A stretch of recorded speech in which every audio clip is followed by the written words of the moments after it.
Hello guys, இன்னைக்கு என்னோட first broadcast வீடியோவில் என்னோட ஆடியோவை கேட்டுட்டு இருக்கீங்க. ஸோ எல்லாரும் மறக்காமல் ஹெட்செட் போட்டுக்கோங்க. ஸோ ஹெட்செட் இல்லை அப்படின்னா பக்கத்தில் ஃப்ரெண்ட்ஸுக்கிட்ட குடுகுடுன்னு ஓடி போய் வாங்கி மாட்டிக்கோங்க. ஸோ வாங்க வீடியோக்குள்ளே போகலாம். யூடியூப்பில் வீடியோ போகிறதா நினச்சி பேசிகிட்டு இருக்கேன்னு நினைக்கிறேன். ஸோ வாங்க ப்ராட்காஸ்ட்குள்ளே போகலாம். ஸோ இந்த ப்ராட்காஸ்ட் உங்களுக்கு பிடிச்சிருந்துச்சி அப்படின்னா மறக்காமல் வீடியோவை லைக் பண்ணிக்கோங்க, உங்கள் ஃப்ரெண்ட்ஸுக்கிட்டையும் ஷேர் பண்ணிக்கோங்க, சப்ஸ்கிரைப் பண்ணிக்கோங்க. ஸோ வாங்க டாபிக்குள்ளே போகலாம். நான் இன்னைக்கு எடுத்திருக்க டாபிக் என்ன அப்படின்னு பார்த்தீங்கன்னா, லவ் இஸ் லெட்டிங் கோ. நம்ம எல்லா லைஃப்லயும் கண்டிப்பா ஒரு லவ்வபிள் பர்சன் இருப்பாங்க, ஆர் ஃபேவரபிள் பர்சனா கூட சொல்லலாம். அந்த ஃபேவரட் பர்சன் வேற யாருக்கிட்டயாச்சும் க்ளோஸா இருக்கிறத பார்த்தாலோ நமக்கு இயல்பாவே உள்ளங்காலேருந்து உச்சந்தலை வழி சுருன்னு ஏறும். அது இயல்பு. அந்த இயல்புக்கு நம்ம வச்ச பேரு தான் பொசசிவ்னஸ். ராஜா காலத்துல இருந்து இப்ப வரைக்கும் தான் அந்த பொசசிவ்னஸ் அப்படிங்கிற ஒரு வார்த்தை இருக்கு. ஸோ அந்த லவ்வபிள் பர்சன் கிட்ட வேற யாராவது அட்வான்டேஜ் எடுத்துக்கிட்டாங்க அப்படின்னாலும் நமக்கு கோவம் வரும். ஸோ நம்ம என்ன பண்ணுவோம், உடனே அவங்கள ப்ரொடெக்ட் பண்றோம் அப்படின்னு சொல்லிட்டு அவங்களோட ஃப்ரீடமை பறிச்சு அவங்கள ரிஸ்ட்ரிக்ட் பண்ணுவோம். பிகாஸ் அவங்களோட விட்டு போயிடக்கூடாது அப்படிங்கிற ஒரு நல்ல எண்ணத்துல தான் நம்ம பண்ணுவோம். பட் நான் ஒரு ஸ்டோரி சொல்றேன், அதை கேட்டுட்டு இந்த மாதிரி பண்ணலாமா வேணாமாங்கிறத நீங்க முடிவெடுங்க. யா, ஒன் ஃபைன் டே ஒரு 15 வயசு பையன் அவனோட பர்த்டே அன்னைக்கு ஹாப்பியா எல்லாரும் அவனுக்கு கொடுத்த கிஃப்டை ஓப்பன் பண்ணி பார்க்கறான். என்னதான் அவனுக்கு நிறைய பேர் கிஃப்ட் கொடுத்திருந்தாலும் அவங்க அப்பா அவனுக்கு கொடுக்குற கிஃப்ட் எப்பவுமே பெருசா தான் இருக்கும். ஸோ அவங்க அப்பா என்ன கிஃப்ட் கொடுப்பாரு அப்படின்னு சொல்லிட்டு வெயிட் பண்ணிட்டு இருக்கான். ஸோ அவங்க அப்பாவும் ஒரு கேஜோட வராரு. என்னடான்னு பார்த்தா அந்த கேஜில் ஒரு புறா இருந்துச்சு. ஏன் ஒரு பேர்டு வந்து அவர் கிஃப்ட் பண்றாரு அப்படின்னு பார்த்தீங்கன்னா, சின்ன வயசுல இருந்து அவனுக்கு பேர்ட்ஸ் அப்படின்னா ரொம்பவே பிடிக்கும். ஸோ அதனால ஒரு பேர்ட்ஸ் வந்து கிஃப்ட் பண்றாரு. பையன் ரொம்ப ஹாப்பி, குமதான் ஹாப்பி என்னாச்சுன்னு சொல்ற மாதிரி அவ்வளோ ஹாப்பியா எல்லாருக்கிட்டையும் இது என்னோட பேடுன்னு சொல்லிட்டே இருக்கான். அப்படியே ஒரு வாரம் போகுது. வீக்கெண்ட் ஆனதும் அவங்க ஃப்ரெண்ட்ஸ் எல்லாம் அவங்க வீட்டுக்கு வராங்க. அப்படி வீட்டுக்கு வரப்ப அவங்க ஃப்ரெண்ட்ஸ் எல்லாருக்கிட்டையும் அந்த கேஜில் இருக்கிற அந்த பேர்டை காமிச்சு, இது என்னோட பேர்டு பாத்தியா, அவ்வளோ அழகா இருக்கு, எங்க அப்பா எனக்கு கிஃப்ட் பண்ணாரு அப்படின்னு சொல்லிட்டு சொல்றான். அப்போ கூட்டத்தில் இருக்கிற ஒரு அறிவாளித்தனமான ஒருத்தன் என்ன கேட்கிறேன் அப்படின்னா, அந்த கேஜில் இருக்கிற பேர்டு ஒண்ணுது அப்படின்னா ஏன் அது கூண்டுல போட்டு வச்சிருக்க, அதை திறந்து விட வேண்டியது தானே அப்படின்னு அவன் சொல்ல, திறந்து விட்டா அது பறந்து போயிருண்டா முட்டாள் அப்படின்னு அவன் அந்த பையன் சொல்ல, பறந்து போவேன்னா அது எப்படா உன்னோட பேர்டு ஆகும் முட்டாள் அப்படின்னு இவன் திரும்ப முட்டாள்னு சொல்ல, அவன் என்ன பேசுறதுன்னே தெரியல.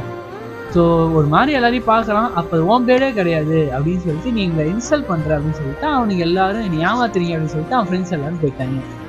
ஸோ அன்னைக்கு ஈவினிங் ஒரு சேடா ஒரு பெஞ்சில் உட்காந்துருக்கான். அவங்க அப்பா பார்த்துட்டு என்ன ரொம்ப சேடா இருக்கானே அப்படின்னு சொல்லிட்டு, என்னடா தம்பி ஏன் சேடா இருக்க அப்படின்னு சொல்லி அவங்க அப்பா கேட்குறாரு. அப்பா அவன் சொல்றான், இன்னைக்கு என் ஃப்ரெண்ட்ஸ் எல்லாம் என் வீட்டுக்கு வந்திருந்தாங்க அப்படின்னு சொல்றான். நல்லதானே, எல்லாரும் வீட்டுலாம் சுத்தி காமிச்சா அவங்க சாப்பாடு வச்சா அப்படின்னு சொல்றான். அதெல்லாம் பண்ணியாச்சுப்பா, ஆனா அவன் ஒருத்தன் ஒரு கேள்வி கேட்டான் அப்படின்னு சொல்றான். அப்படி என்ன கேள்வி கேட்டான் அப்படின்னு அவங்க அப்பா கேட்க, இல்லப்பா அந்த நீங்க வாங்கி கொடுத்த புறாவை நான் வந்து காமிச்சேன், அது வந்து கூண்டில் இருந்தப்ப காமிச்சேன் அப்படின்னு சொல்ல, அவன் ஃப்ரெண்டு ஒருத்தன் வந்து கேட்டான், அது ஏன்டா கூண்டில் வச்சிருக்கேன்னு அவன் கேட்க, நான் வந்து திறந்து விட்டா அது பறந்து போயிருண்டா அப்படின்னு சொல்ல, பறந்து போனா அது எப்படி உனக்கு புறாவாகும்னு அவன் கேட்க, எனக்கு பதிலே இல்லப்பா, எனக்கு என்ன சொல்றதுன்னு தெரியலப்பா அப்படின்னு சொல்ல, அவங்க அப்பா கேட்கிறாரு, இப்ப என்ன அது புறா ஒண்ணுதான் இல்லையா, அது உண்மையிலேயே உன் மேல அந்த புறாக்கும் உன் மேல பாசம் இருக்கா இல்லையா அப்படின்னு தெரிஞ்சாகணும், அவ்வளவுதானே, அந்த கேஜை கொண்டு போய் எடுத்துட்டு வா அப்படின்னு சொல்றாரு. இவன் உடனே என்னடா இது நம்மள கேஜெல்லாம் எடுத்துட்டு சொல்றாரு அப்படின்னு சொல்லிட்டு யோசிச்சுக்கிட்டே போயிட்டு அந்த கூண்டை கொண்டு வந்து அப்பா கிட்ட வைக்கிறான். அவங்க அப்பா உடனே என்ன பண்றாரு, அந்த கூண்டில் இருக்கிற கேட்டை திறந்து விட்டுறாரு. அந்த புறா அச்சாம்பாரு அப்பாயின்மெண்ட் ஆர்டர் அப்படின்னு சொல்லிட்டு அந்த கேட்டை திறந்து அந்த புறா பறந்து போயிடுச்சு. அப்பாட்ட ஏப்பா திறந்து விட்டீங்க, அந்த புறா போயிடுச்சு பாருங்க அப்படின்னு சொல்ல, ஏப்பா அந்த கேஜில் ஓபன் பண்ணி வச்சிங்க, அந்த புறா பாருங்க பறந்து போயிடுச்சுன்னு அவங்க சொல்ல, அவங்க அப்பா உடனே see if it is yours it will come back to you otherwise never gonna be yours அப்படின்னு சொல்லிட்டு போயிட்டாரு. அந்த பையனுக்கு என்ன பேசுறதுன்னே தெரியல. திருவிழாவில் காணாம போன புள்ள மாதிரி திருன்னு முழிக்கிறான்.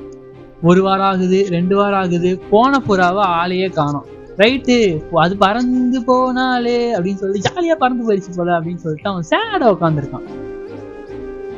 அப்ப வந்து ஒரு மாலை மங்கும் நேரம், அந்த மாதிரி மாலை மங்கும் நேரத்துல வந்து ஒரு சன்லைட் வரும், எப்பயுமே ஒரு ஒளி வரும். அந்த ஒளியில இருந்து அந்த ஒரு ஃபீனிக்ஸ் பறவை மாதிரி அந்த புறா அவன் கண்ணுல தெரியுது. இது ஏதோ மாயதான் போல கண்ணை நல்லா தேய்ச்சி பாக்குறான். பட் அது ஒரு புறா, அவனோட புறா தான். நேரா பறந்து வந்து அவன் ஷோல்டர்ல உட்காருது. ஐயோ ஆர்சிபி கப் அடிச்சா கூட அவ்வளவு சந்தோஷப்பட்டிருக்க மாட்டான். அந்த புறா திரும்ப வந்ததுல அவனுக்கு அவ்வளவு சந்தோஷம்.